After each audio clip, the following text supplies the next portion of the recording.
Қайырлы күн достар. Бүгін мен асқабақтан ерекше тағам жасайтын боламын. Менімен бірге болып, видеоға лайк басып, комментарий қалдыруды ұмытпаңыздар. Ең алдымен видеода көрсетілген ингредиенттердің барлығын салып, жақсылап араластырып алатын боламыз. Мен ет, қызанақ, картоп, сәбіз, сарымсақ және жасыл болгарскийді пайдаландым. Содан соң майды, тұзын, қара бұрышын, қызыл бұрышын салып, жақсылап дәмін келтіріп, араластырып аламыз.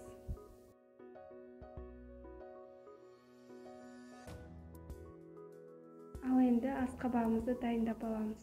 Ол үшін асқабақтан кесіп қақпақ жасаймыз. Ішін жақсылап тазалап, дәнектерін барлығын алып тастайтын боламыз.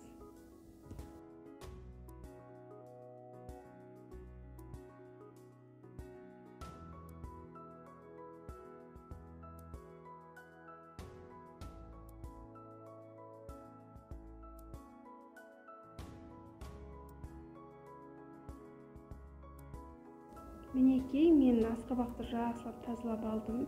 Енді шамалы тұзбен сары майды жағып шығамыз.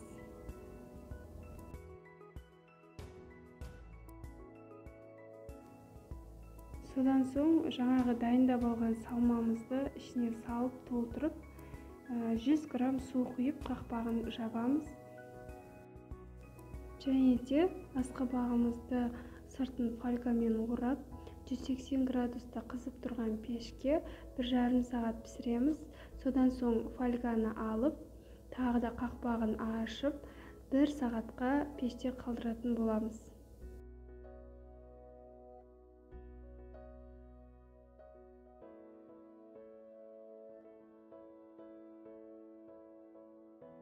Мінекей достар, менің асқабақтан жасалған ерекше тағамым пісіп шықты. Сыртының күйіп қалғанына мән бермеңіздер, себебі ұзақ уақыт пеште ұстағандықтан осылай пісіп шығады. Бірақ дәмі өте дәмді болып шығады. Сондықтан міндетті түрде жасап көріңіздер. Және де менің каналыма тіркелуді ұмытпаңыздар. Астарыңыз дәмді болсын.